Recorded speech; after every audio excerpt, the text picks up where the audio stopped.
Berarti suami ibu memang muslim.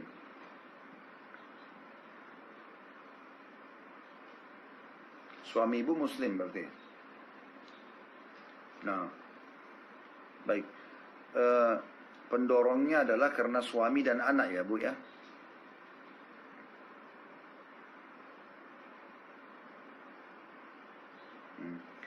Ada ini enggak? Ada paksaan dalam masalah ini?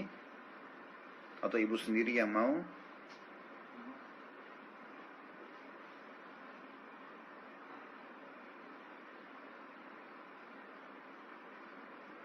Baik. Saya akan pandu syahadatnya Bu dalam bahasa Arab. Ibu tinggal ikutin saja. Kemudian kita ucapkan terjemahannya juga insya Allah. Setelah itu ibu sudah sah menjadi muslimah. Dan nanti ada beberapa masukan saya setelah itu ya. Baik. Ibu ikutin saya bismillah. Jadi ibu ikut begini. Asyhadu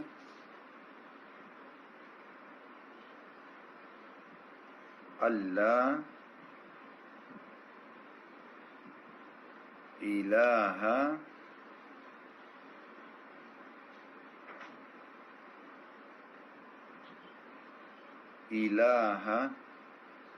illallah wa ashhadu anna Muhammadan Rasulullah. Aku bersaksi bahwasanya tidak ada Tuhan yang berhak disembah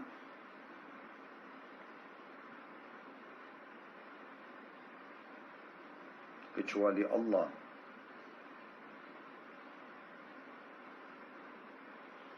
Dan aku bersaksi bahwasanya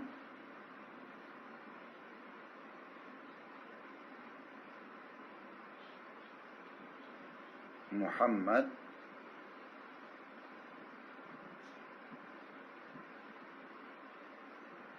adalah utusan Allah.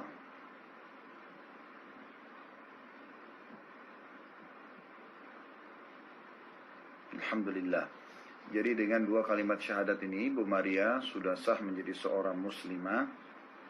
Dan ini berita gembira buat ibu, begitu juga dengan kami tentunya. Dari sisi ibu, Nabi Muhammad SAW bersabda, salah satu orang yang mendapatkan dua pahala, yaitu orang yang telah beriman kepada Nabi sebelum Nabi Muhammad SAW, seperti ibu misalnya Katolik, kepada Nabi Isa alaihissalam, yang memang dasarnya kami pun umat Islam mengimani tentang risalah kenabian beliau. Dan sekarang ibu beriman melengkapkan dengan risalah Nabi Muhammad SAW, berarti seakan-akan ibu telah melewati dua fase masa kenabian. Jadi ibu mendapatkan dua pahala dengan izin Allah Subhanahu Wa Taala. Ya, jadi dan dianjurkan insya Allah ibu kalau bisa ibu mandi, niatkan mandi masuk Islam ya, itu tetap anjuran saja. Tapi insya Allah tanpa itu pun ibu sudah sah karena sudah syahadat. Begitu Bu ya.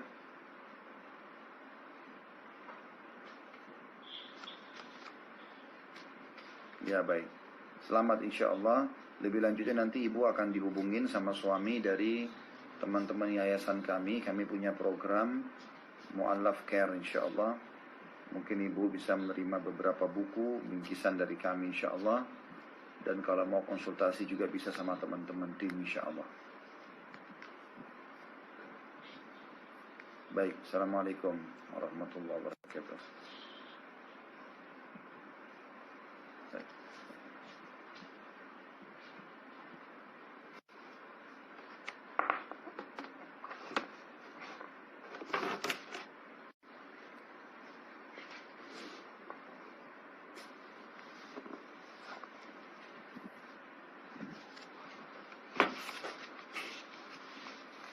Baik teman-teman sekalian, Tadi itu kita sudah menyaksikan, alhamdulillah, walaupun melalui voice suara, seorang saudari kita bergabung di bulan Ramadan ini, di akhir Ramadan menjadi muslimah.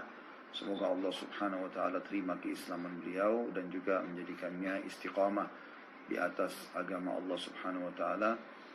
Dan ini tidak ada paksaan karena dia melihat suaminya yang muslim dan juga anaknya yang baru lahir sudah langsung diakikah, ya. Dan ini insya Allah tanda-tanda hidayah dari Allah subhanahu wa ta'ala. Baik teman-teman sekalian, kita akan masuk ke bahasan kita 21 atau 31 sebab lemahnya iman. Dan kita sudah membahas bahasan kita yang terakhir ke sebab yang 23, yaitu sebenarnya ada dua kita bahasnya, ke 12 dan 13 ya. Yang ke-12 itu kita membahas tentang masalah mengabaikan tugas kalbu. Lupa atau tidak menyadari kalau hati itu atau kalbu punya ibadah, ikhlas, yakin, tawakal, sabar, syukur, cinta, takut kepada Allah subhanahu wa ta'ala. Semua ini adalah tugas kalbu, dan kebanyakan orang sibuk dengan gerakan-gerakan fisik tapi melupakan tentang ibadah kalbunya, sehingga memang dia sangat rapuh dari sisi keimanan. Ini sudah panjang lebar kita jelaskan tentunya ya. Kemudian juga sudah kita jelaskan sebab yang ke-13, yaitu fawdiyah atau kekacauan dan tidak kestabilan dalam mengerjakan sebuah perbuatan kebaikan ya, sehingga tadinya dia sudah melakukan kegiatan yang baik tapi dia tidak beristiqomah di situ, bahkan dia masih mencampur baurkan dengan kesalahan-kesalahan. Ini juga sudah panjang lebar kita berikan contoh-contoh di beberapa poin. Misalnya contoh tidak disiplin dalam menuntut ilmu, sehingga dia kapan mau dia belajar, kapan tidak mau ya sudah gitu kan. Atau tidak komitmen, belum selesai menyelesaikan satu kajian mereka sudah sibuk dengan kajian yang lainnya dan seterusnya, atau kajian kitab maksudnya ya. Kemudian juga yang kedua adalah tidak disiplin dalam membagi atau menggunakan waktu, sehingga waktunya banyak tersia-siakan pada hal-hal yang sifatnya haram. Ya, kalau masih mubah maka masih dibolehkan, tapi kalau sudah haram maka itu sama saja dia menjerumuskan dirinya pada kecelakaan dan kebinasaan. Kemudian yang ketiga, tidak disiplin dalam pergaulan. Jadi dia mencampur baurkan pergaulan dia, baik itu sama orang beriman ataupun sama orang-orang fasik, orang munafik, yang akhirnya bisa merusak dan mewarnai juga hidup dia, sehingga dia juga tidak terwarnai dengan keimanan saya, tapi terwarnai juga dengan kemunafikan dan kemaksiatan. Ini juga sudah panjang lebar kita jelaskan. Dan yang terakhir, yang keempat, tidak disiplin dalam beribadah, tidak disiplin dalam beribadah sehingga dia tidak melakukan perbuatan ibadah yang sifatnya rutin. Dia tidak disiplin berpegang. Jadi sholat malam mungkin dalam satu bulan dia kerjakan 2 hari atau 2 kali, sisanya tidak sholat. Mungkin dalam sekian hari dia baca Al-Quran, atau dalam 1 hari baca Quran, mungkin 7-8 hari, 1 bulan tidak baca Al-Quran. Maka ini semua termasuk contoh fawdiyah atau kekacauan seseorang yang tidak boleh ada yang melemahkan imannya. Kita masuk teman-teman yang ke-14 di sore ini. Semoga Allah SWT berkahi waktu kita dan semua Allah selamatkan kita dari semua sebab-sebab lemah iman ini, yaitu sibuk dengan aib orang lain. Allah musta'an. Ini teman-teman sekalian, perbuatan yang banyak dianggap remeh oleh orang. Mungkin dia sudah menggunakan jilbab syar'i, mungkin dia sudah menggunakan baju syar'i, mungkin dia sudah sering hadir di pengajian, jenggotnya sudah panjang, bahkan tidak pernah ketinggalan majelis ta'lim, menghafal nama-nama ustadznya, nama-nama kitabnya, bahkan kalau ditanya isinya mungkin sebagian paham. Tetapi dia luput dari poin ini. Kita temukan subhanallah di majelis ilmu tidak luput juga dari ghibah, sibuk dengan aib orang, sibuk dengan temannya yang di sebelah kekurangannya apa, kekurangannya ustadznya, kekurangannya ya gurunya, kekurangan kitab yang sedang dibahas. Yang dicari adalah kesalahan dan kekurangannya. Dia tidak melihat sisi positifnya. Padahal kalau kita mau mencari kesalahan orang, kita pun tidak akan luput dari kesalahan. Semua hidup kita ini pasti ada kesalahannya. Nabi SAW sudah mengatakan, kullu ibn Adam khata' atau khata'un wa khair khata'ina tawwabun. Semua anak Adam pasti berbuat salah, tapi sebaik-baik orang yang berbuat salah adalah orang yang bertaubat, gitu kan? Nabi Adam AS buat kesalahan. Tapi itu tidak dianggap aib karena beliau mengakui kesalahannya lalu kemudian bertaubat. Mungkin dia menjadi aib kalau seseorang berbuat salah, kemudian dia tidak mau mengakuinya. Termasuk ciri penuntut ilmu, orang muslim yang sejati adalah dia tahu dirinya akan terjun pada kesalahan, lalu dia bertaubat dan kembali. Asal memang kesalahan tersebut bukan disengaja ya. Kalau orang sudah tahu itu salah lalu dia lakukan kesengajaan, ini juga ada hardikan khusus untuk dia. Tapi kalau orang tidak menyadari, tidak mengetahuinya, mungkin dia salah ucap, mungkin dia pernah dengar sesuatu lalu dia sampaikan secara umum. Dia tidak bermaksud untuk mengubah-ubah hukum agama, tapi ternyata dia fahamnya seperti itu selama ini dan ternyata diluruskan oleh sebagian orang gitu kan. Kami sering alami kadang-kadang begitu. Ada beberapa hal yang mungkin itu menurut saya mungkin selama ini benar, tapi ternyata karena pernah saya dengar, pernah saya baca, dan ternyata ada referensi yang menjelaskan kalau itu keliru. Yang penting kita sebagai penuntut ilmu bisa menerima itu dan meluruskannya. Dan itu sifat orang mukmin. Ya. Mereka kalau melakukan satu perbuatan kesalahan, maka dia tadzakkaru fa idza mubsirun, maka mereka tiba-tiba ingat dan akhirnya mereka mengikuti petunjuk. Teman-teman sekalian, kalau kita lihat aib pada seseorang, tugas kita menasihatinya empat mata, meluruskan kesalahannya, supaya betul-betul dia keluar dari permasalahannya itu.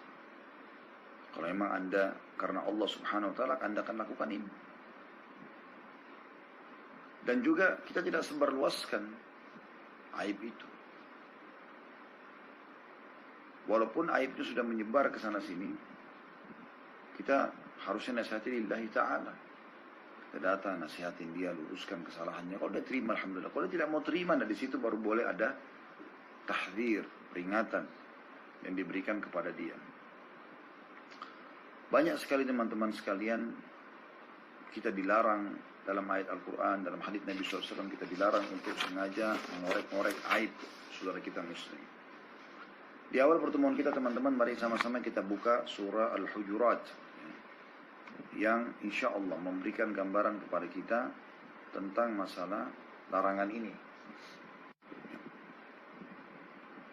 Silakan.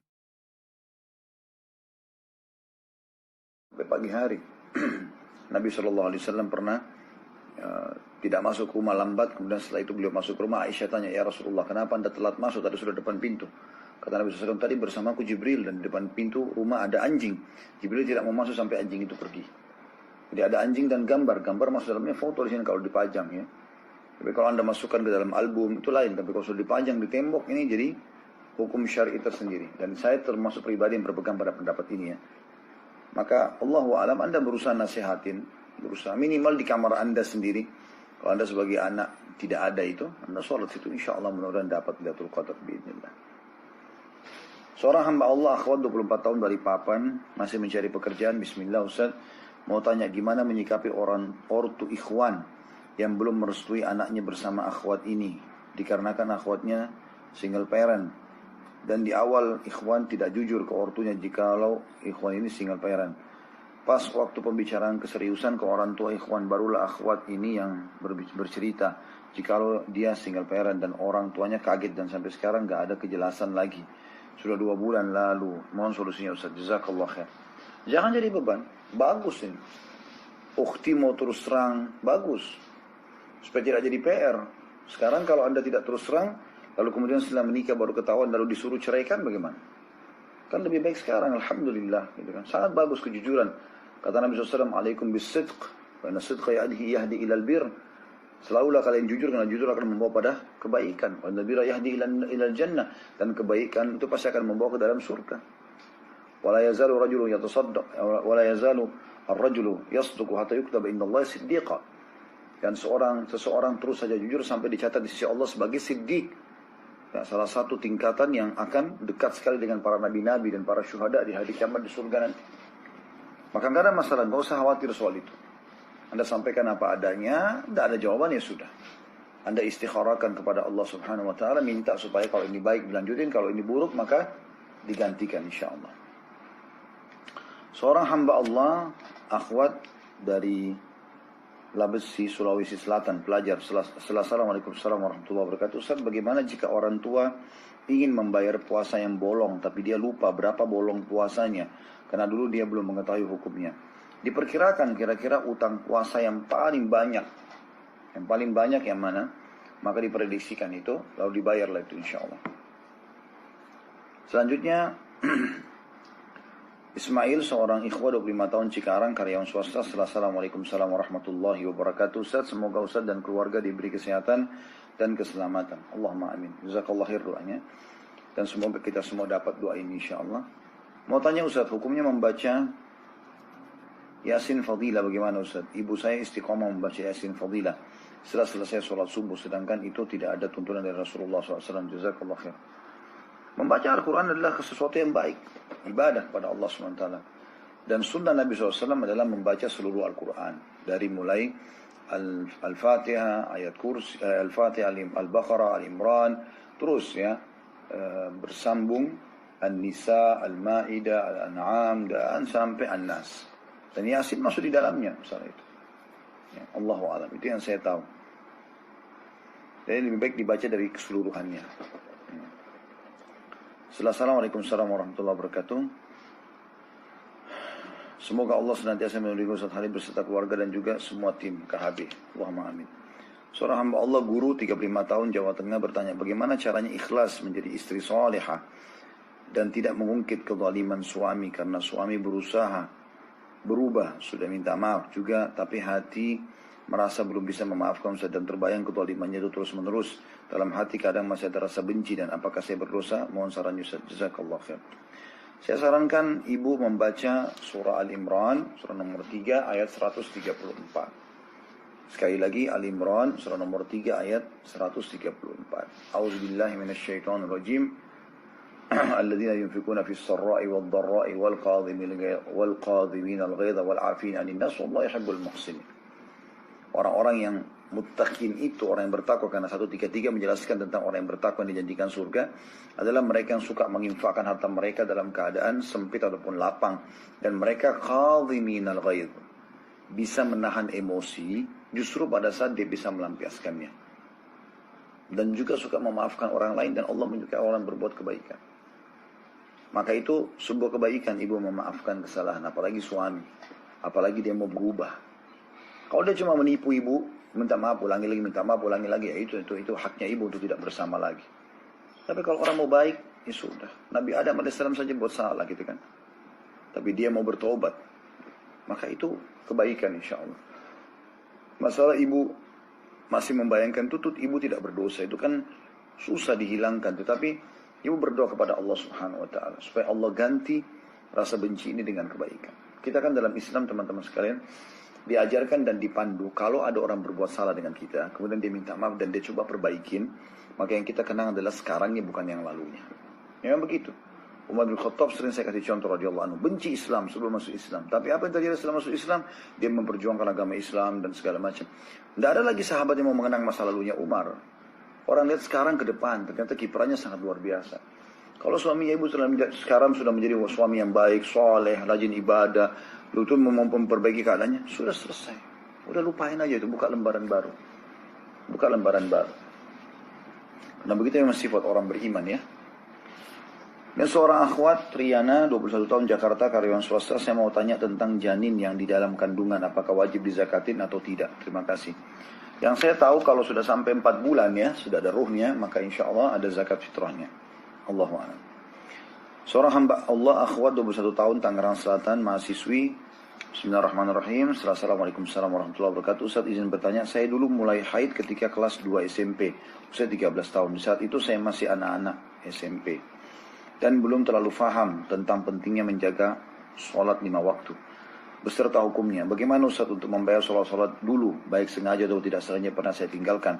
Saya menyesal sekali terhadap perbuatan saya yang belum berilmu itu. Jazakallah khair. Mudah-mudahan Allah selalu melindungi Ustaz, serta keluarga dan juga kelu. Amin. Allahumma amin. Pertama sekali, insya Allah kalau anda memang tidak tahu hukum, semoga Allah maafkan. Sekarang tinggal tobat nasuha, dan tidak ada qadha sholat tentang hukum orang yang sengaja meninggalkan sholat seperti ini. Kecuali memang ibu punya udzur syar'i, misalnya ketiduran, lupa, nah itu baru ibu mengerjakan sholat tersebut atau diqadha. Jadi insya Allah cukup dengan tobat nasuha.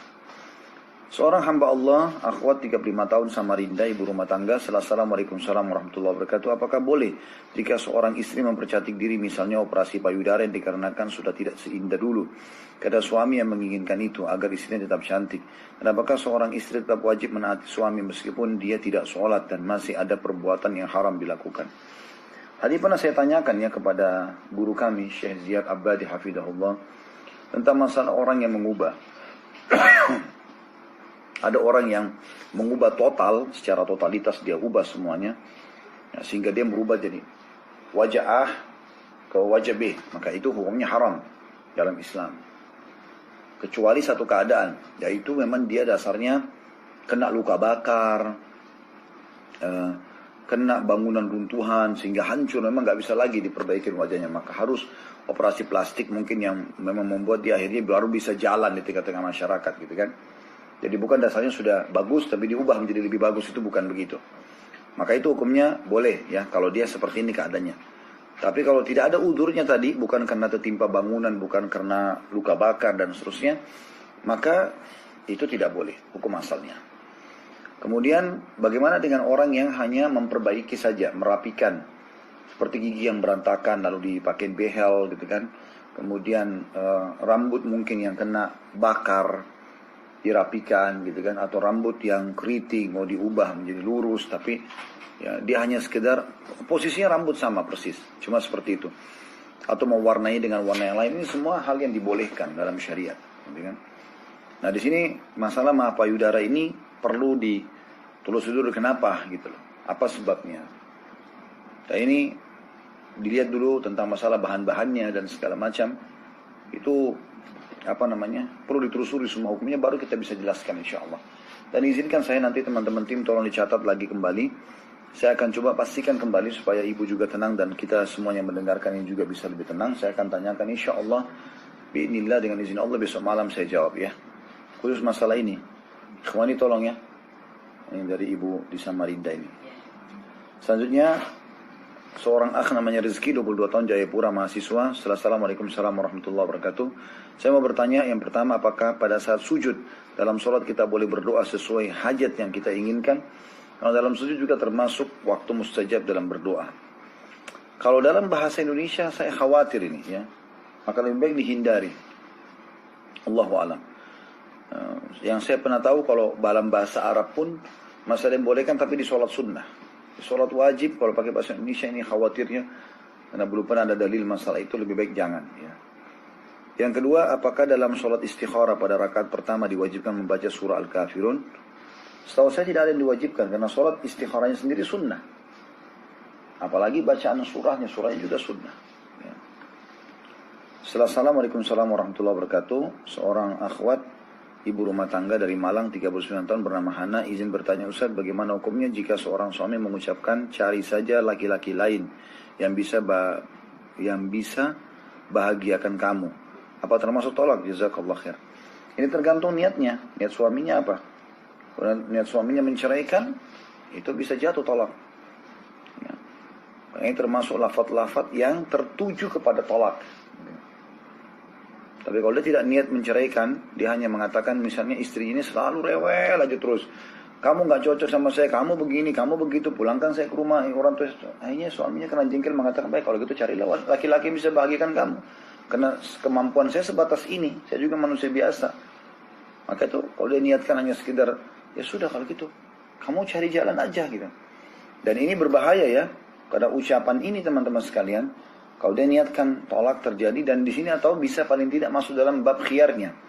Khiyar artinya pilihan.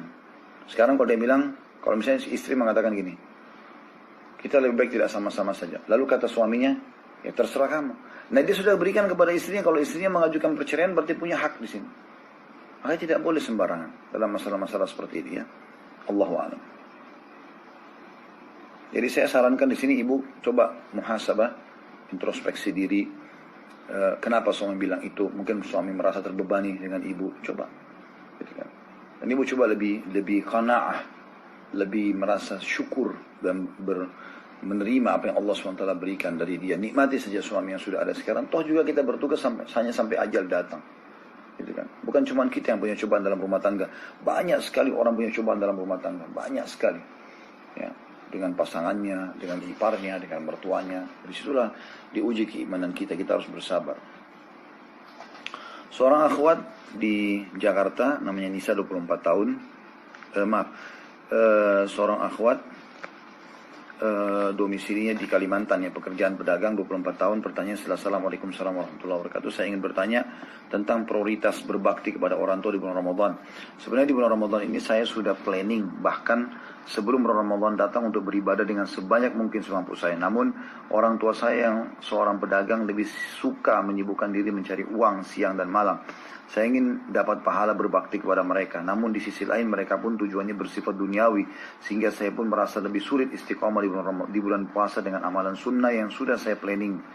Saya khawatir jika mendapat pahala yang begitu berarti, atau tidak mendapat pahala yang begitu berarti bulan Ramadan ini, Ustaz. Kira-kira bagaimana solusinya, Ustaz? Apa berbakti kepada mereka lebih baik dibandingkan amal-amalan sunnah di bulan Ramadan meskipun tujuan orang tua kita sifatnya duniawi? Iya, dan itu ibadah, ukhti. Itu ibadah. Jangan khawatir dengan itu. Justru walaupun tujuan orang tua kita duniawi, dalam berkata mencari keuntungan duniawi, kita kan berbakti. Bakti itu apa saja? Mengikuti semua permintaan orang tua selama bukan yang haram. Gak ada masalah itu. Itu sangat bagus. Dan jangan pernah pertemukan antara itu dengan misalnya baca Quran. Bakti sama orang tua wajib. Baca Quran hukumnya sunnah. Atau misalnya sholat sunnah. Atau zikir. Bahkan kalau kita lagi sholat sunnah, orang tua kita panggil, kita wajib batalkan. Gitu kan. Maka di sini teman-teman sekalian, anggap itu adalah sebuah ibadah, nikmati saja. Dan coba gabungkan antara planning ibadah Anda dengan cara berbakti dengan mereka. Misalnya disuruh bantu jaga toko sebagai seorang pedagang. Ya sudah, Anda membantu di toko itu tapi sambil berzikir kepada Allah SWT. Zikir pagi tetap jalan, zikir sorenya jalan, gitu kan. Di kesempatan baca Al-Quran, gitu kan. Berdoa di sisi kesempatan. Terus kemudian jujur pada saat transaksi. Bahkan kata Nabi SAW, pedagang yang jujur akan bersama dengan para nabi-nabi dan para syuhada, gitu kan, di hari kiamat nanti. Kan orang-orang bersama dengan orang-orang siddiq atau orang jujur. Derajatnya tinggi sekali kalau pedagang jujur itu. Itu transaksi itu adalah ibadah. Anda juga niatkan untuk bakti sama orang tua, niatkan juga untuk mencari rezeki halal dan semuanya. Ini adalah ibadah semua. Dari seorang hamba Allah, akhwat 27 tahun, guru dari Serang. Setelah Assalamualaikum warahmatullahi wabarakatuh, saya sudah menikah 5,5 tahun. Kami masih diuji juga dengan belum dikaruniai keturunan. Insya Allah kami bisa bersabar. Tapi orang tua saya selalu memaksa kami untuk pergi ke dukun, ya, dalam rangka berobat karena sudah banyak yang berhasil. Pernah saya bahas dosa ke dukun, tapi orang tua berdalih dukun di kampung tidak memakai hal-hal mistik, hal menggunakan bahan-bahan herbal. Bagaimana, Ustaz? Nggak boleh patuh di sini. Dukun ya dukun, nggak boleh sama sekali. Walaupun orang tua kita wajib kita patuhi, tapi hanya pada hal yang tidak bawa maksiat kepada Allah Subhanahu Wa Taala. Kan begitu sabda Nabi SAW, la ta'ata illa fi ma'ruf. Nggak ada ketaatan kecuali pada hal yang dibolehkan saja dalam agama. Juga dalam sabda Nabi SAW, la ta'ata li makhlukin fi ma'siyati al-khaliq. Tidak ada ketaatan pada makhluk yang berbuat maksiat kepada sang pencipta Allah SWT. Jadi walaupun bakti sama orang tua wajib, tapi tidak boleh sama sekali kita mentaati pada saat disuruh ke dukun. Masalah belum diberikan keturunan, sabar. Karena bukan cuma Anda. Kalau Anda sendiri di muka bumi yang tidak diberikan keturunan, wajar Anda memberontak misalnya. Tapi kan ini tidak. Banyak orang yang begitu mandul. Allah mengatakan dalam Al-Quran, Allah memberikan anak kepada siapapun, laki-laki, Allah memberikan anak perempuan kepada siapapun, dan Allah membuat mandul siapa yang dia kehendaki. Tapi saya sarankan penanya ini bisa mengikuti ceramah kami, judulnya Dahsyatnya Doa. Di situ saya bahas tentang kisah Nabi Zakaria alaihissalam. Bagaimana beliau puluhan tahun berdoa kepada Allah Subhanahu Wa Taala agar diberikan keturunan, dan dari istrinya yang mandul, dia terus berdoa kepada Allah Subhanahu Wa Taala sampai sudah umur 100 tahun baru Allah kasih anak. Bayangkan aja. Dan dikasih anak yang sempurna, Zakaria, Yahya alaihi wassalatu wassalam, diangkat oleh Allah jadi nabi, dan Allah kasih nama dari langit, gitu kan. Sabar aja, ikhtiar terus. Ada juga bahasan kita di awal-awal Ramadan ini, corona dan solusinya dalam Islam. Itu sempat kita bahas, insya Allah mungkin kita akan ganti namanya menjadi Tibbun Nabawi ya, mungkin di medsos insya Allah. Dan tolong teman-teman tim diingatkan itu ya. Jadi judul corona itu kita ganti dengan At-Tibbun Nabawi insya Allah, pengobatan Nabawiyah. Karena memang lebih ke sana arahnya. Kita sudah membahas Habatus Sauda, kita membahas madu, kita membahas buah tin, buah zaitun dan segala macam. Dan banyak sekali di situ yang sudah kita singgung, termasuk kurma muda yang sangat bermanfaat insya Allah untuk kesuburan. Kita ikhtiar di situ sambil berdoa kepada Allah SWT, lalu ikhtiar medis yang selanjutnya. Seorang akhwat 23 tahun Surabaya, Yara, karyawan swasta. Assalamualaikum warahmatullahi wabarakatuh. Apa hukumnya jika seorang suami atau ayah tidak memberikan nafkah lahir kepada keluarganya? Padahal yang bersangkutan masih bisa bekerja, yang bersangkutan juga faham dan rajin ibadah. Bukankah kita tetap harus ikhtiar walaupun rezeki sudah diatur Allah? Terima kasih Ustaz. Dosa. Kata Nabi SAW, kafa lil mar'i ithman ayuday'ad bikulli man yakutu atau man yakutu. Jadi sangat berat siksaan dan hukuman bagi orang yang membengkalikan apa yang wajib dia nafkahi. Di sini masuk orang tua kepada anaknya yang ya, kalau laki-laki belum balik, kalau perempuan belum nikah, kalau anaknya ya. Kemudian kalau sudah nikah suaminya, di sini punya kewajiban memberikan nafkah. Nah, itu kewajiban. Maka di sini dia berdosa kalau dia tidak kasih. Kecuali memang Anda juga jangan egois sebagai penanya tentunya. Saya tidak tahu apa yang terjadi, tapi bisa saja mungkin suami atau ayah sudah coba bekerja tapi belum mendapatkannya. Jadi bukan cuma sekedar mampu secara fisik. Banyak sarjana, banyak sekali tiap tahun tamat dari S1, tapi mana mereka? Apakah mereka semua bekerja? Belum tentu kan? Allahu a'lam. Selanjutnya setelah bismillah, saya Agnia, seorang akhwat 18 tahun, Bandung, mahasiswi. Ramadan kali ini kata Allah dibarengi dengan pandemi yang membuat kita terbatas untuk melakukan aktivitas di luar. Apalagi ketika PSBB. Tidak dibolehkan untuk mudik meskipun masih dalam satu kota. Tapi di sisi lain kita tidak mengunjungi orang tua. Tapi di sisi lain juga tidak mengunjungi orang tua. Dapat membuat mereka bersedih. Apakah saya harus mengunjungi orang tua ataukah mengikuti pemerintah tetap di rumah saja? Bagaimana pendapat Ustaz mengenai hal ini? Saya yakin kalau satu kota nggak masalah ya. Setahu saya selama ini ya. Kalau di sini dikatakan kan bahkan satu kota pun tidak bisa. Kalau yang saya tahu satu kota itu tidak ada masalah. Kayak kami di Jakarta mau pergi, insya Allah tidak ada masalah itu. Ya, apalagi di sini orang tua untuk berbakti ya. Tapi kalau dimaksud adalah Anda mudik keluar kota, pulang ke kampung, ini sebaiknya jangan memang. Anjuran pemerintah ini demi untuk maslahat umum. Ya. Dan ini kita masuk dalam umum firman Allah SWT, ya ayyuhalladzina amanu atti'ullaha wa atti'ur rasulah wa ulil amri minkum. Hai orang beriman, taatlah kepada Allah, taatlah kepada Rasul, dan taatlah kepada pemerintah setempat kalian. Jadi anjuran saya bukan tidak mengunjungi orang tua, tapi akan dilakukan. Cuma ditunda saja. Ya, sampai pandemi ini sedikit reda insya Allah. Atau sudah reda kita akan pergi. Dan insya Allah bismillah. Terima berita gembira teman-teman sekalian. Ini akan selesai kok corona ini. Bukan tidak selesai. Ini bukan masalah tanda-tanda kiamat besar yang memang Nabi SAW sudah sebutkan mungkin butuh waktu yang lama. Enggak. Ya. Ini insya Allah akan selesai dengan izin Allah SWT. Tinggal manusia atau terutama orang muslim lebih kembali kepada Allah SWT. Maka Allah akan berikan kepada mereka itu. Seorang ikhwah Rifki, 23 tahun, Medan, pengusaha. Assalamualaikum warahmatullahi wabarakatuh. Anak ingin sholat di masjid tapi orang tua melarangnya. Padahal di daerah anak tidak terlalu banyak kasus COVID-19. Apa yang harus anda lakukan? Barakallahu fiik. Lebih baik cek wilayah antum ini masuk dalam wilayah zona merah atau zona hijau. Itu saja. Kalau zona merah, ya sudah antum jangan ke masjid. Ikuti orang tua. Tapi kalau zona hijau pergi aja, nggak masalah. Ya. Karena ke masjid, kalau pendapat yang kami pegangi, pendapat wajib kan ke masjid. Pendapat jumhur ulama, terutama Imam Ahmad. Bahkan Nabi SAW mau membakar rumah orang-orang yang tidak pergi ke masjid, kan begitu. Jadi pergi aja ke masjid kalau zona hijau. Ya. Andai saja DKI mungkin tidak masuk dalam zona merah, mungkin sudah penuh masjid-masjid kami isi gitu kan. Kata Allah sekarang seperti ini keadaannya.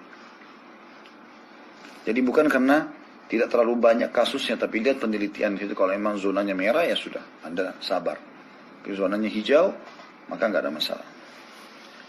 Seorang akhwat Rina, 39 tahun, Padang, dosen, bagaimana cara menghilangkan waswas syaitan, terutama pada saat imam lagi turun. Jazakallah khair. Iman lagi turun. Iman itu ada Ibu Rina ini kami ada bahas setiap sore, termasuk tadi sore ya. Kami bahas buku judulnya 31 Sebab Lemahnya Iman. Dan kita sudah bahas tadi poin ke-14 ya. Jadi memang ada sebab-sebabnya itu. Ya, kenapa bisa merasa was-was syaitan sangat besar di saat iman turun. Memang karena seperti orang yang punya benteng, kita kalau punya iman kuat itu, kita seperti punya benteng yang sangat kokoh, gitu kan. Tergantung kekokohan benteng ini Anda buat seperti apa. Kalau Anda cuma buat dari kayu-kayu yang rapuh, maka kita ibaratkan setan itu ular. Dia bisa patok-patok kayu itu dan bisa rusak lalu dia bisa masuk. Tapi kalau tembok itu, ya, tembok Anda dari baja atau dari tembok yang kokoh, maka ularnya kalau matok pun rusak giginya, kan gitu. Gak bisa dia patok.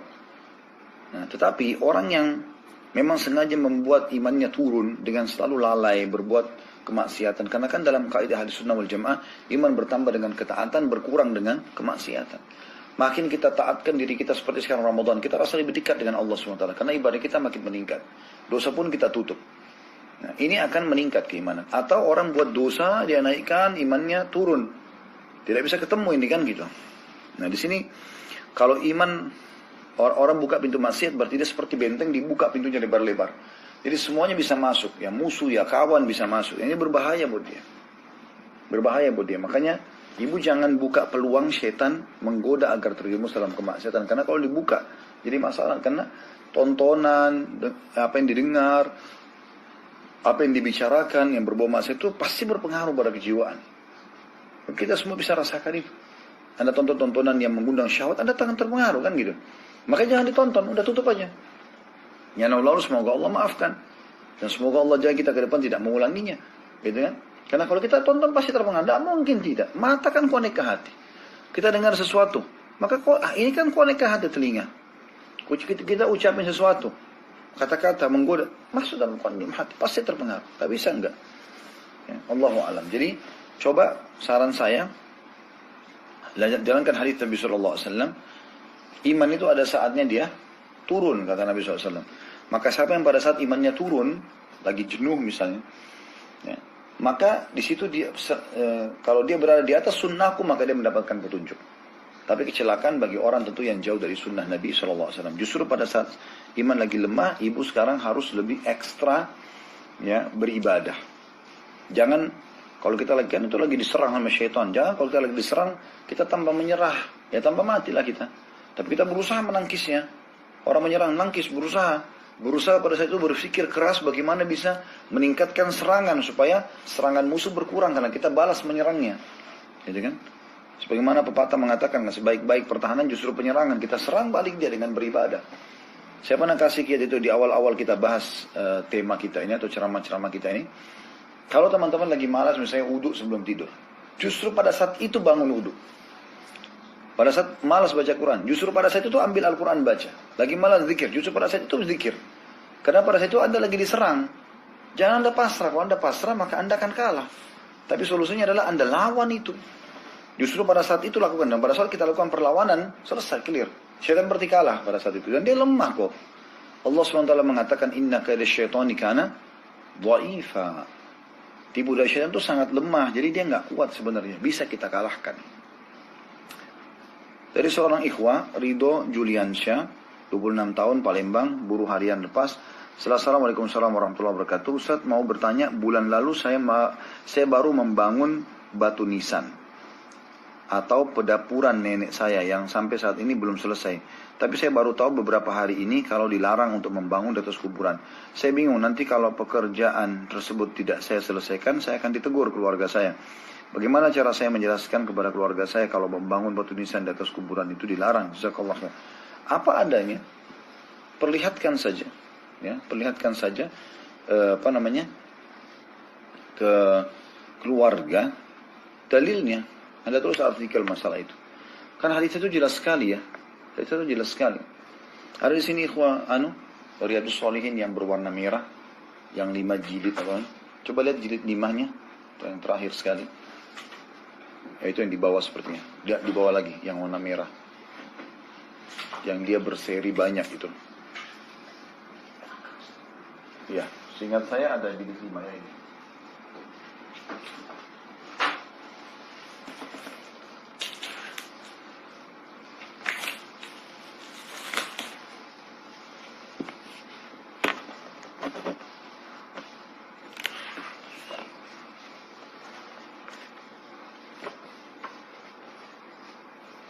Bentar saya coba lihatkan ya, jadi antum bisa membuka nanti ini.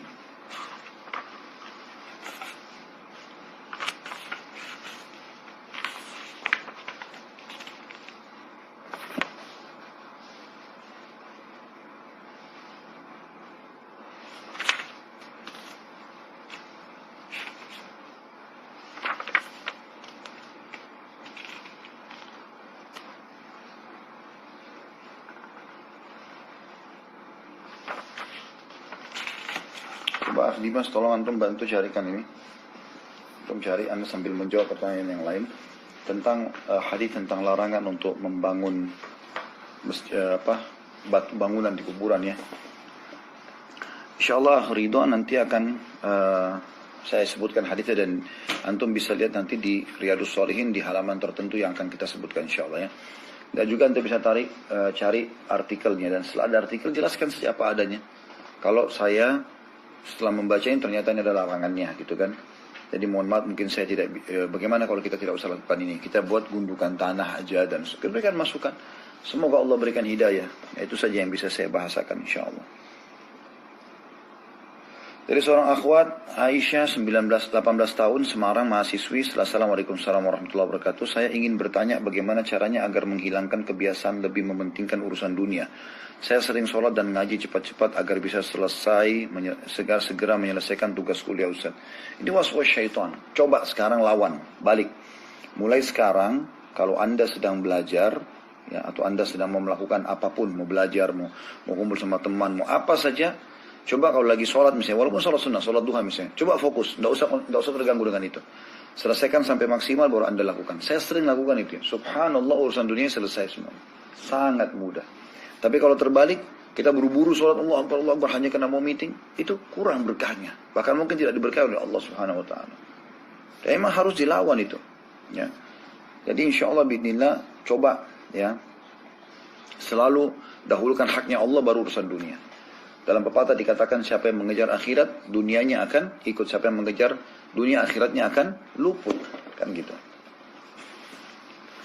Dan Allah SWT menyebutkan dalam surah Al-Qasas surah nomor 28 ayat 77, A'udzubillahi minasyaitonir rajim wabtaghi fima ataqallahu daral akhirah wa la tansa nasibaka minad dunya.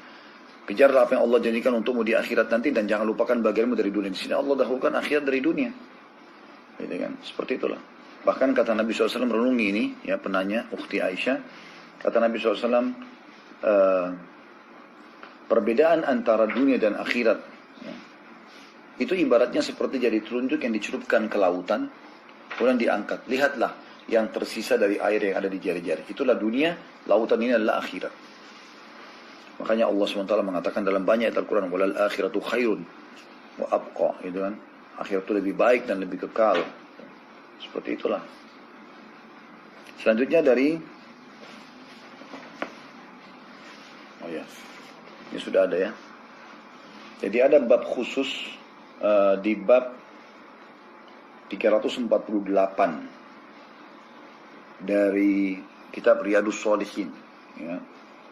Itu ada larangan memplester kuburan dan mendirikan bangunan di atasnya. Ini Imam Nawawi rahimahullah, salah satu ulama Syafi'iyah.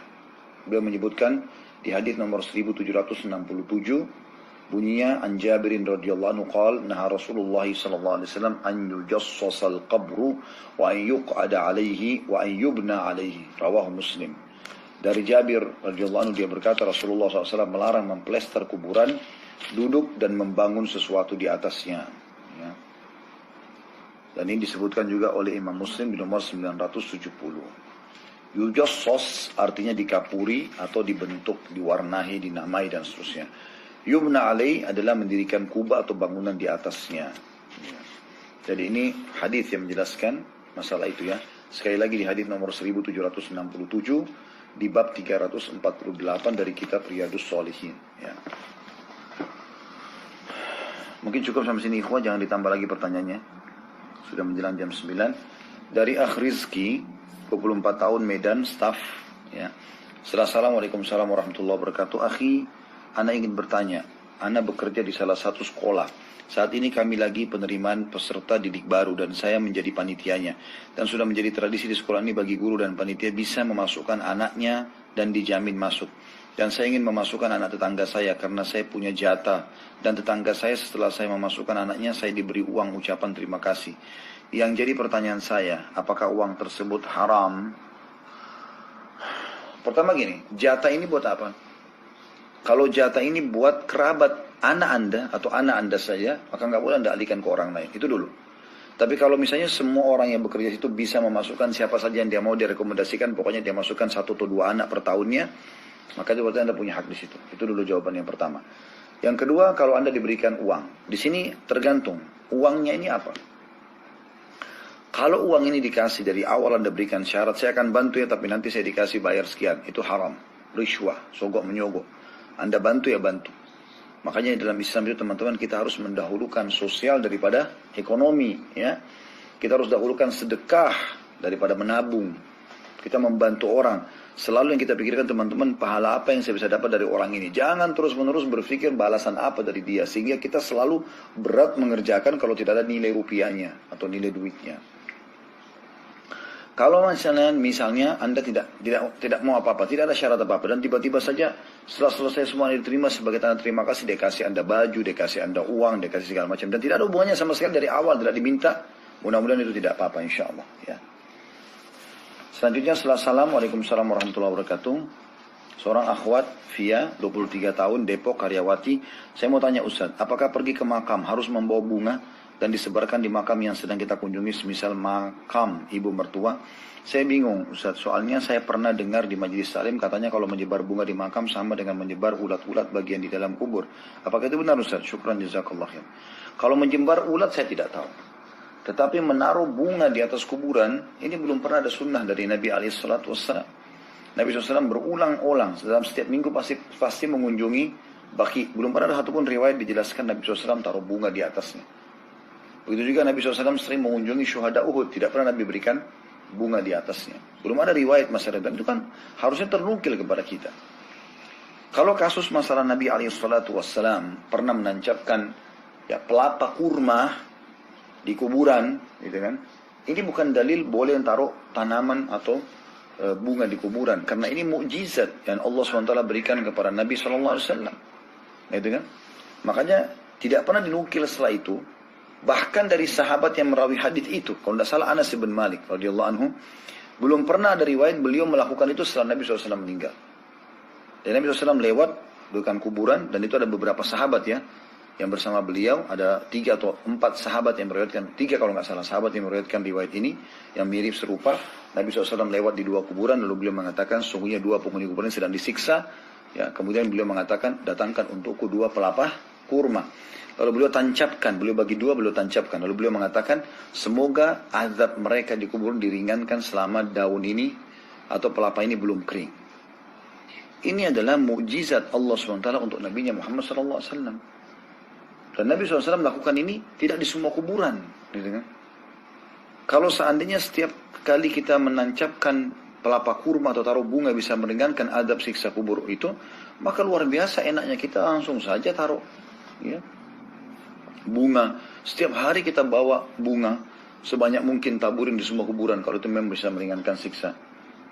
Maka ini Allahu a'lam yang kami ketahui. Mohon maaf karena ini di majelis kami jadi kami jawab ya.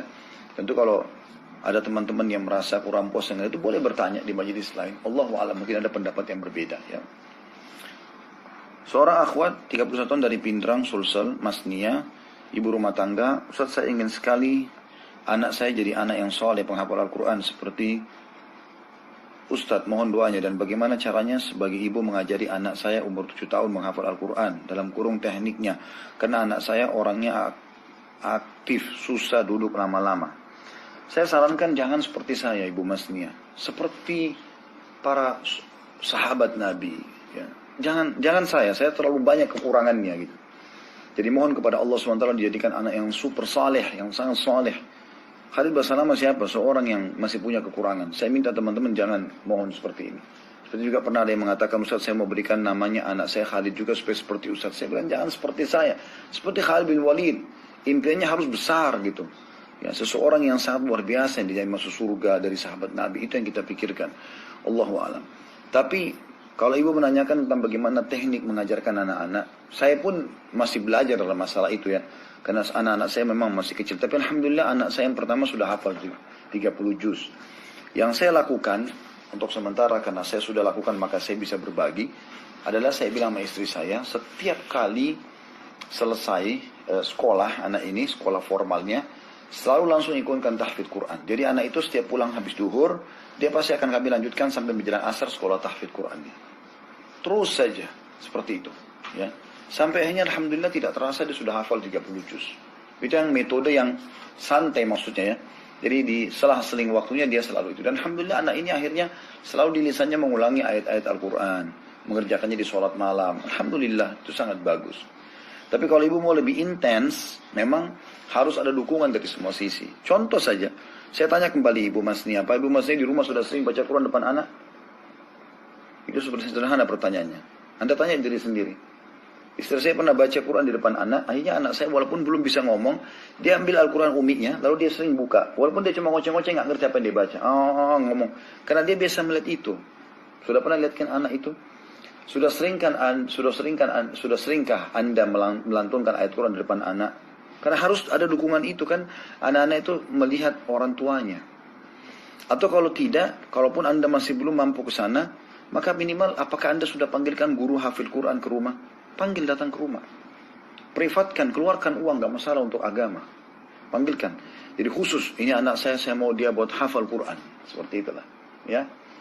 Dan mulai sekarang coba yang selalu diperdengarkan ayat Al-Quran. Kalau mau tidur, biasakan tilawah aja terus yang didengarkan sama dia. Kalau ada orang mungkin kalau anaknya mau tidur diputarin musik dekat ranjangnya, itu kita putar tilawah Al-Quran. Cari juga supaya dia senang suara qari anak-anak. Kan banyak YouTube itu. Banyak suaranya enak-enak anak-anak. Maka itu yang kita lakukan. Insya Allah coba buat dia cinta.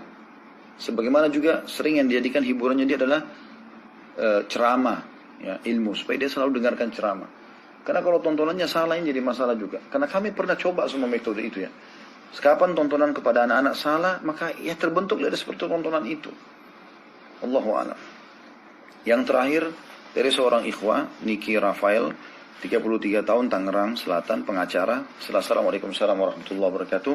Ustaz, Ana sedang merintis karir sebagai pengacara. Yang Ana ingin tanyakan, bagaimana profesi advokat atau pengacara dalam hukum Islam? Apakah upah, fee, gaji dan yang Ana hasilkan halal? Sekian Ustaz, mohon penjelasannya, syukran jazakallah khair. Halal. Ya, halal tergantung Anda bagaimana memposisikan diri di situ. Kalau Anda membela kebenaran, ya, ada orang terzalimi Anda bela di pengadilan sampai akhirnya dia dimenangkan, itu luar biasa. Bagian daripada agama, amar ma'ruf nahi mungkar.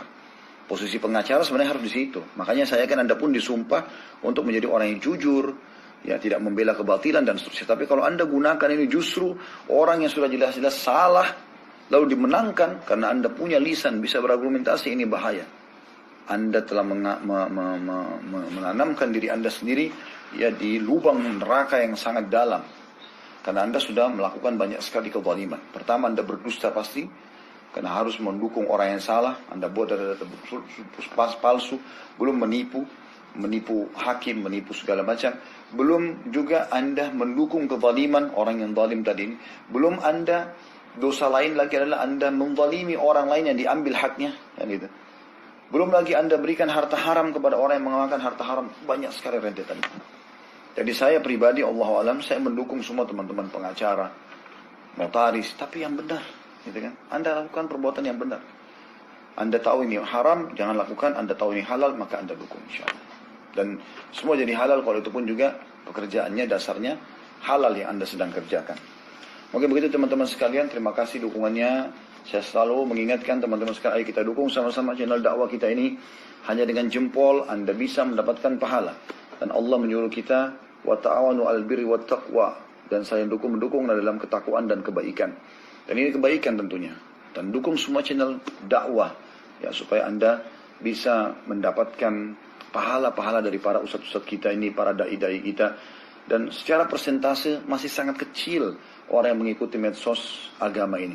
Maka mari sama-sama teman-teman kita menjadi pejuang dalam memperjuangkan agama ini. Teman-teman di YouTube saya selalu ingatkan, subscribe, jangan lupa. Ratusan ribu kami lihat hasilnya surveinya. Berapa bulan terakhir itu nonton tapi tidak subscribe. Kemudian juga like, tidak ada ruginya Anda memberikan dukungan. Ya, kalau Anda tidak suka maka selesai, Anda tidak usah tonton saja gitu kan. Kemudian juga loncengnya jangan lupa supaya Anda selalu dapat informasi baru. Teman-teman di Facebook, di Instagram juga begitu. Sebarluaskan ke grup-grup Anda di WA. Ajak mereka untuk bisa ikuti acara kita, baik acara kajian kitab ataupun acara live tanya jawab seperti ini. Semoga insya Allah bisa menjadi amal jariah. Berapa banyak orang teman-teman tonton seperti ini, akhirnya tidak jadi cerai.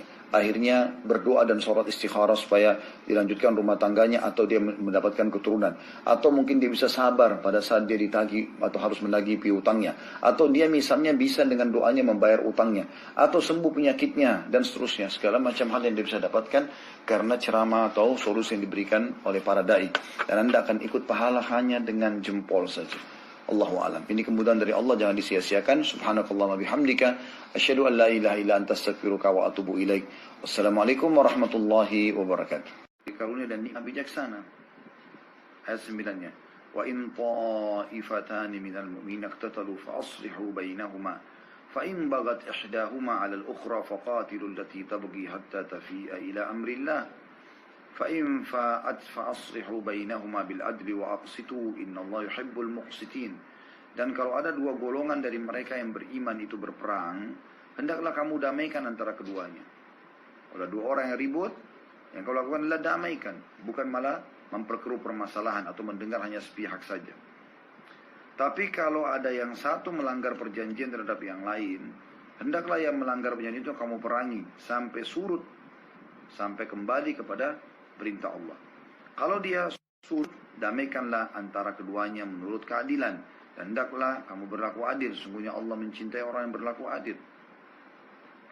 Lalu ayat 10-nya Allah mengatakan, Innamal mu'minuna ikhwatun fa aslihu baina akhawaikum wattaqullaha la'allakum turhamun.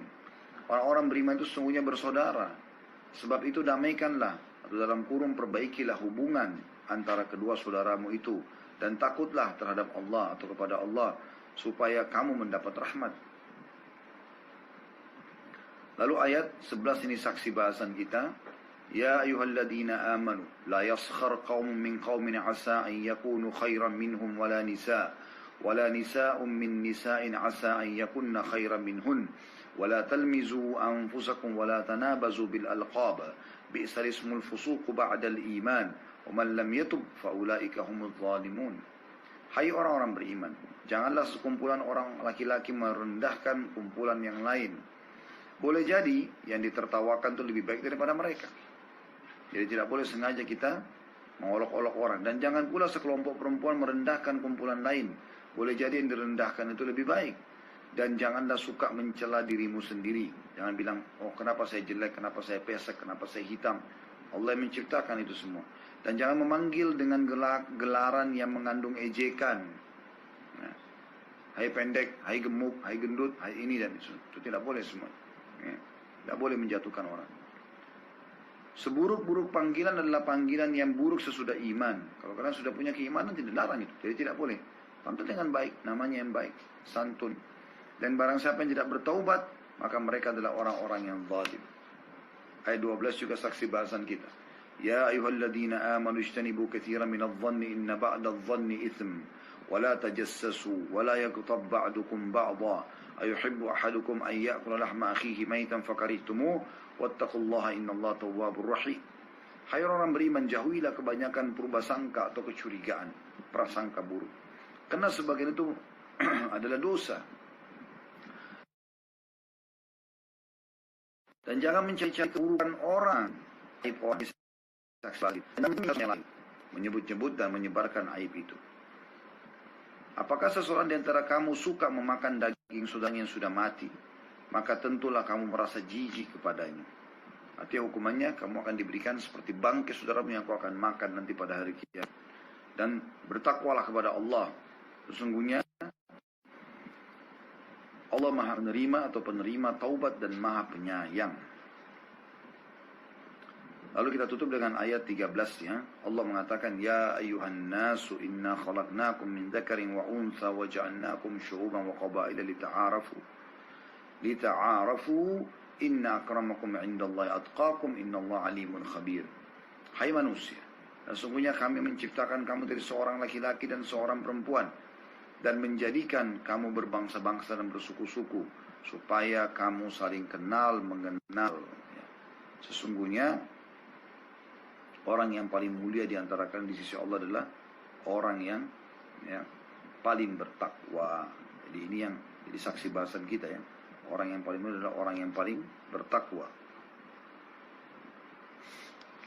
Lalu dikatakan, sesungguhnya Allah Maha mengetahui lagi Maha mengenal. Jadi kita di sini saksi bahasanya teman-teman sekalian, kita dilarang saling mencari di ayat 12-nya ya, saling mencari aib atau mencari-cari keburukan orang.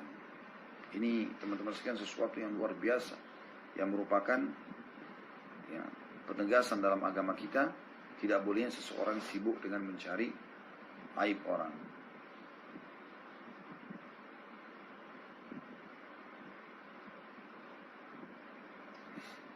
Kemudian juga cukup banyak ya, di dalam Islam kita tidak bolehnya kita melakukan pelanggaran-pelanggaran termasuk sengaja mencari-cari aib orang ya. Dalilnya cukup banyak berhubungan dengan masalah itu tentunya.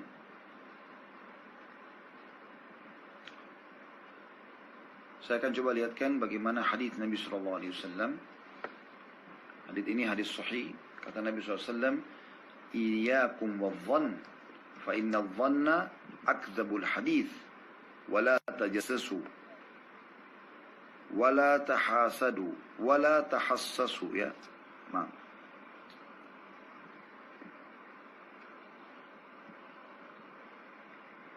Wa la tahassasu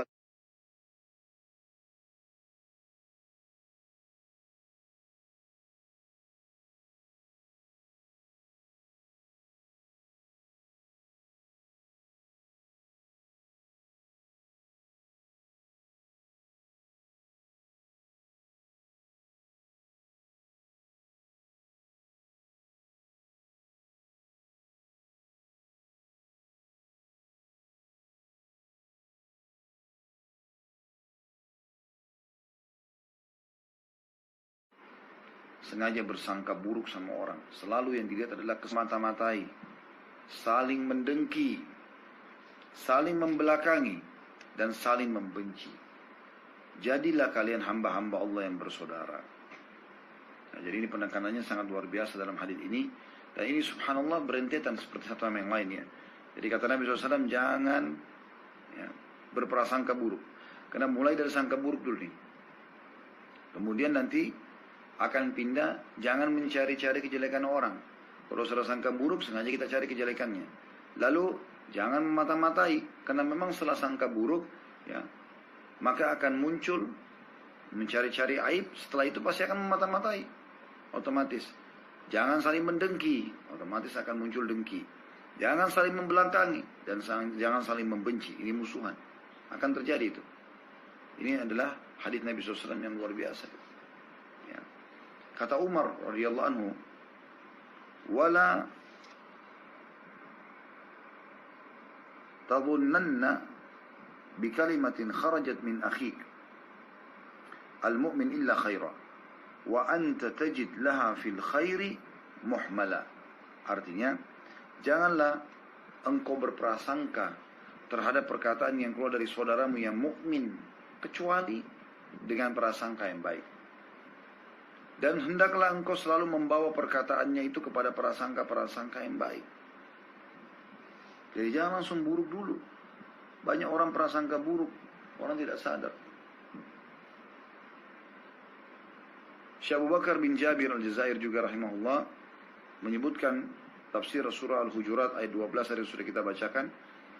Lalu beliau mengatakan haram mencari kesalahan dan menyelidiki aib-aib kaum muslimin, apalagi sampai menyebarkannya serta menelitinya. Sengaja ngorek-ngorek. Bahkan dalam sebuah hadis yang sahih disebutkan, kata Nabi SAW, siapa yang sengaja mengorek-ngorek aib saudaranya, maka Allah akan juga membongkar aibnya walaupun dari dalam rumahnya. Syekh Sa'di berkata, rahimahullah, jangan kalian meneliti aurat atau aib kaum muslimin dan jangan kalian menyelidikinya. Jadi tidak boleh, kita dilarang itu. Beda kalau memang Anda dasarnya punya tugas yang resmi misalnya dari pemerintah gitu kan. Anda sebagai pengawas keuangan segala macam itu Anda harus mencari tahu, itu lain. Tapi kalau Anda tidak ada hubungannya dengan itu semua, jangan ikut-ikutan. Begitu juga Syekh Utsaimin berkata rahimahullah, tajassus atau memata-mata atau mencari-cari aib orang lain, ya, atau menyelidiki kejelekan orang lain adalah masuk dalam ayat tadi yang dibahas. Tajassus.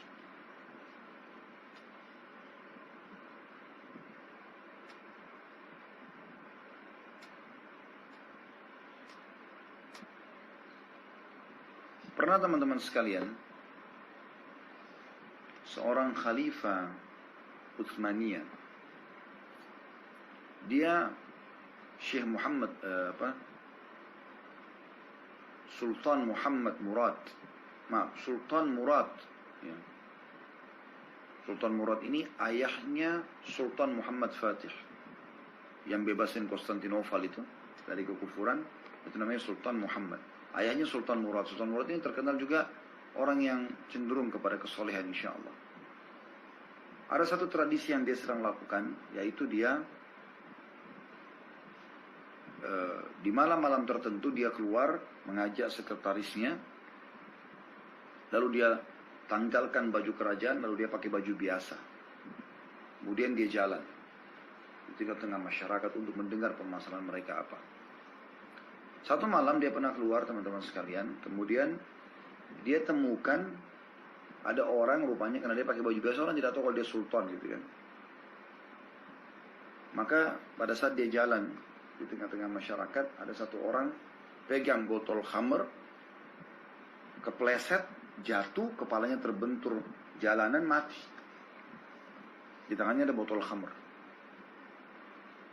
Begitu jatuh dia lihat, dia berhenti. Uniknya waktu dia berhenti tidak ada satupun orang yang datang merumuni untuk membantu beliau, Sultan Murad. Maka dia sama sekretarisnya heran. Biasanya orang kalau jatuh seperti ini spontan orang pada datang gitu. Lalu dia mengatakan, hai muslimin, ada orang jatuh. Dicek sama beliau, sudah meninggal orangnya. Tidak ada yang peduli. Ada rupanya satu rumah di situ di depan jenazah ini.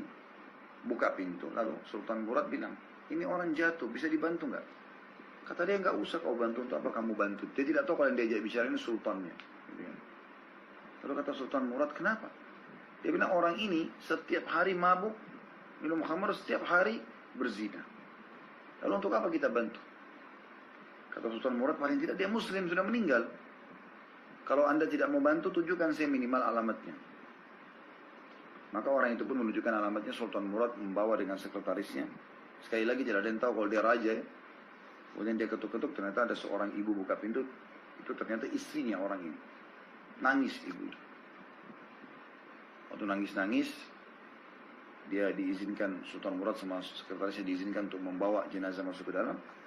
Lalu kata Sultan Murad setelah ibu itu agak tenang, dia mengatakan, ini siapa? Dia bilang, ini suami saya. Lalu kata Sultan Murad, kenapa suamimu ini dituduh oleh orang-orang berzina dan dituduh minum khamr? Dan tadi tidak ada yang mau bantu dia. Kata istrinya orang itu, saya sudah tahu. Apa yang akan terjadi saya sudah tahu. Bahkan saya pernah bilang sama suami saya. Tapi ketahuilah, bahwasanya suami saya bukan berzina, bukan pemabuk. Sultan Murad penasaran. Kok bisa? Memang bagaimana ceritanya? Kata istrinya, suami saya ini orang saleh. Dia punya toko di tengah-tengah kota Istanbul.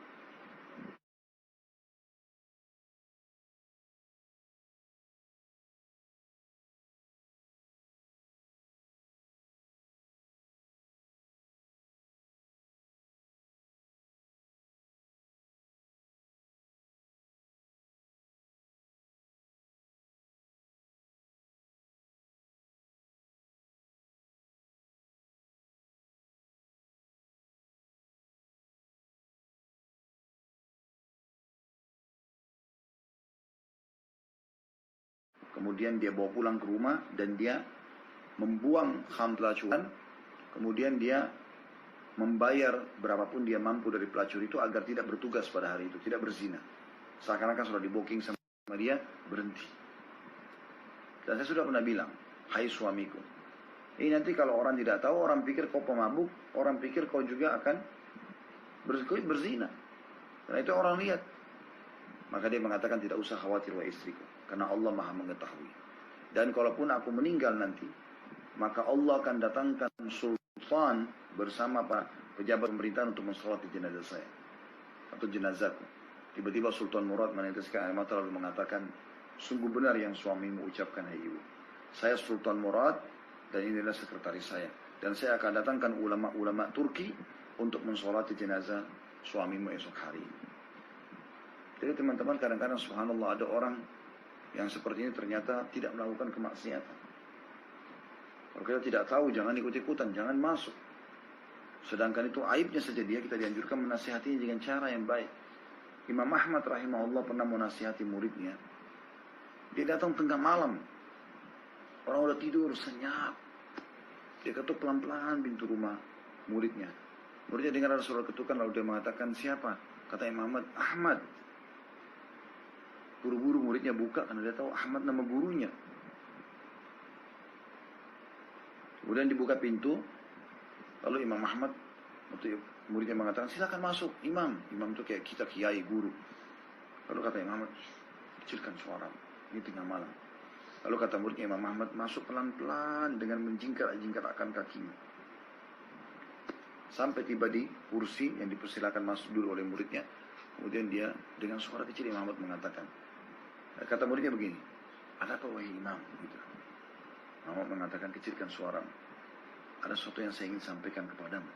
Kata muridnya, iya ada apa? Jadi seperti orang bisik-bisik tengah malam. Kata Imam Ahmad, tadi pagi kemarin, saya lihat kamu mengajar murid-muridmu.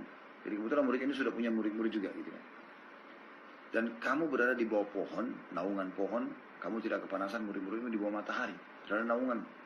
Saya khawatir kau dihisab sama Allah hari kiamat. Ini subhanallah, hanya itu saja yang dianggap kesalahannya oleh Imam Ahmad. Jangan sampai nanti dia mengajar, dia berada di naungan pohon, dia tidak kepanasan, murid-muridnya semua pada kepanasan. Takut nanti dihisab muridnya pada hari kiamat. Maka saya datang menasihati kamu, jangan kau ulangi itu. Kata muridnya, jazakallah khair. Imam Ahmad tidak banyak bicara. Jingkrak-jingkrakkan lagi kakinya pelan-pelan keluar dari rumah tersebut lalu pergi. Nasihat lillahi ta'ala. Ingin mendapatkan pahala. Hanya antara dia dengan orang si pelaku ini. Sudah menjadi fitrah manusia teman-teman. Kalau orang dinasihati di depan umum, seperti seakan-akan diserang, maka yang terjadi defense. Dan dia tidak akan menerima nasihat itu. Sehingga sia-sia saja kita. Bahkan bisa rusak niat kita, ditunggangi oleh syaitan untuk menganggap remeh saudara kita itu. Padahal bisa saja mungkin kita benar di satu sisi dibandingkan dia di poin itu, tapi belum tentu di yang lainnya. Mungkin dia lebih baik kepada istrinya, mungkin lebih baik kepada anaknya, mungkin lebih baik sama orang tuanya, mungkin dia lebih banyak sholat malamnya, mungkin lebih banyak hafalan Qur'annya, mungkin lebih banyak zikirnya, mungkin lebih banyak sedekahnya, kan begitu. Sementara kita sudah berbangga dengan, berhasil menyoroti satu aibnya. Untuk apa?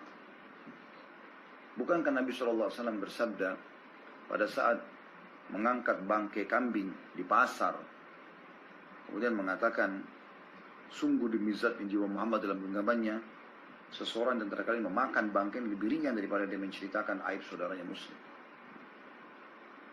Dalam hadis lain dikatakan, sungguh cukup berat dosa dan hukuman bagi seseorang yang sibuk mencari atau menceritakan aib saudaranya. Dalam riwayat lain juga kata Nabi SAW, riba 72 pintu, yang paling rendah seperti orang berzina sama ibunya sendiri, itu paling rendah siksaannya. Itu bab zina ini paling tinggi ya. Tapi di bab riba, ya, berzina dengan ibu itu adalah paling rendah. Dan yang paling tingginya, seperti seseorang setara dengan seseorang mencoreng kehormatan saudaranya muslim. Itu bisa aib saudara muslim. Doakan supaya dapat hidayah, nasihati dia. Billahi ta'ala. Billahi ta'ala. Dinukil dari sebagian salaf bahwasanya pernah menghadiri acara bersama khalifah. Kebetulan dia jadi penasihat khalifah. Dan dia mengatakan, di sebelah saya tiba-tiba ada orang di acara itu mengatakan, wahai saudaraku, bertakwalah kepada Allah Subhanahu wa ta'ala atas khalifah ini. Dan jangan kamu justru takut pada khalifah ini dan kau bengkalikan haknya Allah. Ketahuilah, kau penasihatnya dan kau akan dituntut pada hari kiamat dari apa semua itu. Kata orang ini, Saya menasihati itu kayak belum pernah saya dengarkan nasihat seperti ini. Dan saya seperti disirami dengan air sejuk untuk hati-hati dengan tugas saya. Kemudian saya berharap dengarkan nasihat tambahannya. Lalu saya mengatakan karena banyak tamu, lanjutkan nasihatnya. Lalu dia pun mengatakan, ingatlah, setiap perkataan, setiap keputusan khalifah, engkau terlibat di situ. Dan engkau pun akan dituntut pada hari kiamat. Maka hati-hatilah. Sekali lagi bertakwa kepada Allah atas khalifah ini. Dan jangan kau takut pada dia dan kau bangkarkan haknya Allah. Kata dia, saya sangat sejuk. Begitu saya mau mengatakan tambahkan lagi, saya balik ke sebelah kiri, sudah nggak ada orang itu. Saya berusaha cari, mau tahu siapa yang bicara, nggak ketahuan orangnya. Bayangkan begitu mereka menasihati karena Allah SWT. Bukan malah expose di medsos, bukan malah luar biasa sudah tidak tahu batasannya. Semua kesalahan orang dibuka, semua begini dan begitu. Yang lebih buruk kadang-kadang subhanallah, dia lagi salah. Dan kebongkar salahnya nih. Dia bukan mau, ya, misalnya ketahuan dari nasihat. Bukannya dia terima, tapi dia malah sengaja mencari kesalahan orang yang sudah memberikan peringatan itu. Ini luar biasa buruk. Allah musta'an. Ini tanda-tanda lemahnya iman. Saya akan bacakan apa yang dikatakan oleh penulis teman-teman sekalian. Di halaman 71 di sebab ke-14 dari buku 31 sebab lemahnya iman ya. Kata penulis, sebagian di antara manusia ada orang yang kesukaannya mencari-cari kesalahan dan kekurangan orang lain dan menyibukkan dirinya untuk menghitung aib orang lain dengan melupakan aib yang ada pada dirinya sebagaimana dikatakan Ibnu Taimiyah rahimahullah. Bagaikan lalat yang tidak hinggap kecuali pada kotoran. Jadi orang seperti ini seperti lalat yang hanya hinggap pada kotoran saja. Cuma tahu aibnya orang, kekurangan orang. Dia lupa, orang ini mungkin punya 1 juta kebaikan dibandingkan dia. Mana saya katakan tadi, mungkin lebih sedekahnya, lebih bakti sama orang tuanya, lebih baik sama istri dan anaknya, lebih segala macam. Tapi ini orang tidak tahu kecuali itu. Itu masalahnya dan itu aibnya. Terus saja disorotin. Orang yang maksudnya disorotin sini secara umum ya, secara depan umum segala macam. Tapi kalau dia datang nasihatin itu karena Allah SWT itu pahala bagi dia. Orang yang sibuk menghitung aib orang lain dengan melupakan aib dirinya sendiri adalah manusia yang paling besar kebodohannya. Ibnul Jauzi berkata, musibah yang paling besar adalah kepuasan manusia pada dirinya sendiri dan merasa cukup berilmu. Dan hal semacam ini merupakan musibah yang banyak menimpa kehidupan manusia. Sibuk, si fulan itu harus banyak belajar agama. Dia sendiri juga harus belajar agama. Walaupun dia sudah alim. Hanya orang sombong yang mengatakan diri tidak perlu belajar agama. Sibuk mengatakan orang itu harus belajar lagi tuh. Orang itu jangan dengar dari dia. Orang itu begini dan begitu. Padahal dia sendiri juga sebenarnya harus belajar. Dan itu. Sibuk dengan kesalahan orang. Pribadi yang sukses adalah pribadi yang selalu kembali kepada dirinya. Berintrospeksi diri dan menyalahkan dirinya sendiri. Serta menjadikan ketakwaan sebagai perisai dirinya. Dan dia mengetahui bahwa dirinya sendiri adalah musuh yang harus ia perangi. Juga mengetahui bahwa dengan mengendalikan dirinya merupakan jalan untuk mendapat kemenangan dan kesuksesan di akhirat. Sesungguhnya setiap manusia akan diminta pertanggungjawaban tentang dirinya. Dan setiap manusia diperintahkan untuk mensucikan dirinya. Serta menghindarkan diri dari kehinaan untuk menuju pada derajat-derajat kemuliaan dan kedudukan yang paling mulia. Manusia tidak diperintahkan untuk memata-matai aib dan kelemahan saudara-saudaranya yang seiman. Apalagi untuk menyebarluaskannya. Sekali lagi, apalagi untuk menyebarluaskannya. Sebab hal itu merupakan sikap takabur, sombong, menganggap dirinya paling suci dan meremehkan orang lain. Abu Hatim Al-Busti berkata, rendah hati adalah sikap menganggap diri sendiri hina karena ia ingat akan dosa yang telah ia lakukan, hingga ia tidak pernah melihat seorang pun, melainkan ia merasa bahwa ibadahnya kurang dibandingkan orang tersebut, dan merasa lebih banyak dosa daripadanya. Subhanallah, banyak orang begitu, merasa dirinya benar sendiri, padahal dia masa lalunya luar biasa, berbuat segala macam maksiat masa lalunya. Mungkin orang yang sedang dia sorotin, masa mudanya tidak seperti dia. Paling tidak dulu, ada masa lalu dia yang harus dia jadikan introspeksi diri. Kalau ada aib, teman-teman sekalian, pada diri saudara kita muslim, kita nasihatin, kita tutupin. Dan jangan kita pernah merasa diri kita lebih daripada dia. Sekali lagi, mungkin banyak amal-amalnya lebih baik daripada kita. Jangan salah dalam masalah seperti ini ya. Karena banyak orang seperti itu, terjerumus terus dengan bangga karena menemukan, tuh ada kesalahannya lagi tuh, ada kesalahan lagi, terus sibuk dengan kesalahan itu. La haula wala quwata illa billah. Sehingga dia jadi gurur, dia jadi sombong, jadi bangga dengan itu. Merasa gembira kalau menemukan aib saudaranya. Dan sungguh saya sangat merasa heran, kata penulis, melihat seseorang yang tidak mampu bekerja, serta tidak pernah berbuat sesuatu apapun untuk agamanya. Kesukaannya hanyalah mengkritik orang lain, serta mencari kekurangan-kekurangan mereka. Setiap kali mereka melakukan sesuatu perbuatan, maka engkau akan mendapatkan bahwa orang ini melancarkan kritik-kritik pedas, yang sama sekali tidak memiliki dasar kecuali kesombongan.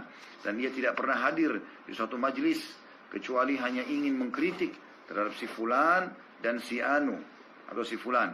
Sebagaimana pepatah mengatakan, orang yang berbicara tidak mau kalah. Mereka yang suka mengkritik itu pada hakikatnya tidak pernah berbuat. Maka dari itu amat mudah bagi mereka untuk melontarkan kritikan, dikarenakan mereka tidak pernah berbuat.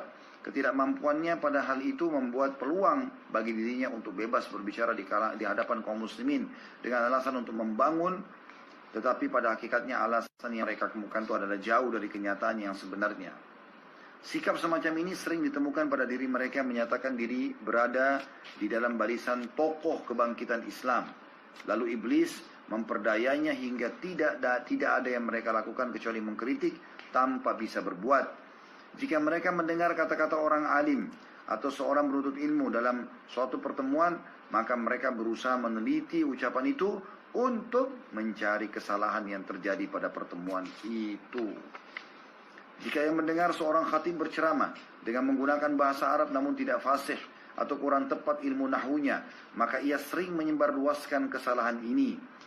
Memang benar jika dikatakan bahwa kefasihan bahasa adalah penting. Ini disebutkan di halaman 73 ya. Bukan saya mengarang-arangnya ini. Ini tulis oleh Husain Muhammad Syamir, diterbitkan oleh Darul Haq buku ini. Saya ulangi paragraf ini, jika yang mendengarkan seorang khatib berceramah dengan menggunakan bahasa Arab namun tidak fasih pun menurut dia, atau kurang tepat ilmu nahwunya, maka ia sering menyebarluaskan kesalahan ini. Memang benar jika dikatakan bahwa kefasihan bahasa adalah penting. Akan tetapi kita katakan kepadanya, berkatalah pada dirimu, kamu sendiri tidak bisa berceramah. Lalu apakah kita hanya bisa mengkritiknya saja, sementara itu kita lupakan pengaruh positifnya terhadap masyarakat? Atau kamu ceramah, tapi ceramah mungkin belum berefek seperti ceramahnya. Dan jika ada seorang ulama salah dalam memberitakan fatwa, atau ulama itu mengutarakan suatu hadis dhaif atau lemah, maka celakalah bagi ulama itu, sebab ia akan mendapat serangan gencar para tukang kritik yang menyibukkan diri mereka untuk mencari aib orang lain. Setiap kali mereka hadir di satu majlis, maka tidak ada yang bisa mereka ucapkan kecuali kesalahan-kesalahan orang lain. Jika engkau berbicara dengan seseorang di antara mereka dan engkau memintanya untuk memberikan kata sambutan atau ceramah yang dapat memberi manfaat kepada orang lain, maka ia akan menolak permintaan Anda itu dengan berbagai alasan seraya mengatakan, saya tidak ahli dalam bidang itu. Lalu sikap rendah hati macam apa ini? Penipu diri sendiri, pura-pura warak atau dekat dengan Allah SWT. Ya, atau menjaga kesucian hubungan dengan Allah. Ini benar-benar orang yang suka menodai kehormatan orang lain dan tidak pernah memperhatikan diri sendiri. Dan jika disuruh maju untuk berbuat baik, maka berbagai alasan dikemukakannya dengan berpura-pura sebagai orang warak atau merendah diri. Ibnu Asakir berkata, barang siapa yang mengkritik ulama dengan maksud menghina dan atau mencela, maka Allah akan mematikan orang itu sebelum kematiannya dengan menjadikannya hatinya mati. Maka para penuntut ilmu, janganlah engkau sibuk mengurusi aib. Sekali lagi, bahasa ini baik ya, di halaman 75. Maka wahai para penuntut ilmu, janganlah engkau sibuk mengurusi aib dan kesalahan orang lain sementara engkau melupakan aib yang ada pada dirimu sendiri. Tapi hendaklah Anda mempersibuk diri dengan kekurangan diri, mendidiknya dan melakukan tazkiyatun nafs atau mensucikan diri. Dan seharusnya Anda berpendirian, tanda kutip, bahwa saya akan menyerahkan urusan orang lain kepada Sang Pencipta, Allah Subhanahu wa Ta'ala. Maka tidak layak bagiku mencari-cari kesalahan orang lain atau menentangnya, dan tidak ada hak bagiku mengintip perbuatan orang lain di balik tabir. Juga aku tidak akan menajamkan telingaku di balik dinding, sebagaimana aku tidak akan mengikut kanan dan sikut aku tidak akan menyikut kanan dan sikut kiri terhadap orang lain yang berjalan di kanan atau kiriku selama jalan masih terbuka pada apa yang saya maksud.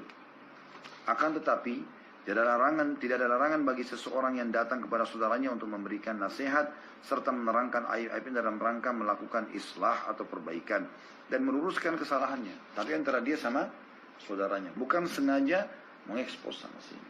Ya. Apalagi memang bisa saja saudara kita bukan sengaja melakukannya. Apalagi dia orang yang bisa menerima masukan. Itu sudah tegak hujjah kepada orang yang terus sibuk mencari kesalahan orang. Akan tetapi, kata beliau, tidak ada larangan bagi seorang yang datang kepada saudaranya untuk memberi nasihat serta menerangkan aib-aibnya dalam rangka melakukan islah atau perbaikan dan meluruskan kesalahan. Alangkah nikmatnya suatu persahabatan yang didasari dengan niat ikhlas dan saling menasihati karena Allah dan mencintai saudaranya sebagaimana yang mencintai dirinya sendiri. Seorang mukmin adalah cermin bagi saudaranya dan kritik yang membangun adalah suatu hal yang diperlukan. Jika seseorang melakukan kesalahan, maka saudaranya harus memperingatkannya akan kesalahan itu dengan bijaksana, jujur, dan berani untuk menasihati, bukan untuk menyakiti atau membuka aib, apalagi untuk mencari-cari kesalahan. Tidak sedikit orang yang selalu berupaya mencari-cari kelemahan dan kesalahan orang lain dan melancarkan kritikan-kritikan pada perkara besar maupun kecil yang selalu menelusuri aib-aib dan kelemahan.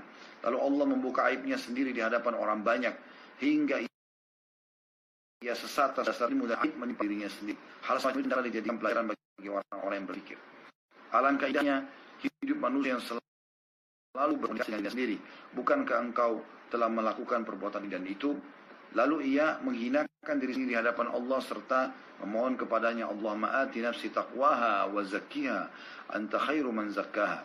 Ya Allah, berikanlah ketakwaan pada diriku ini dan sucikanlah ia, karena engkau adalah sebaik-baik pensuci atau pembersih jiwa. Jadi teman-teman, bahasan kita insya Allah pada kesempatan ini yaitu 14 mencari-cari aib orang lain. Jadi sekali lagi, kalau Anda menemukan aib itu, maka coba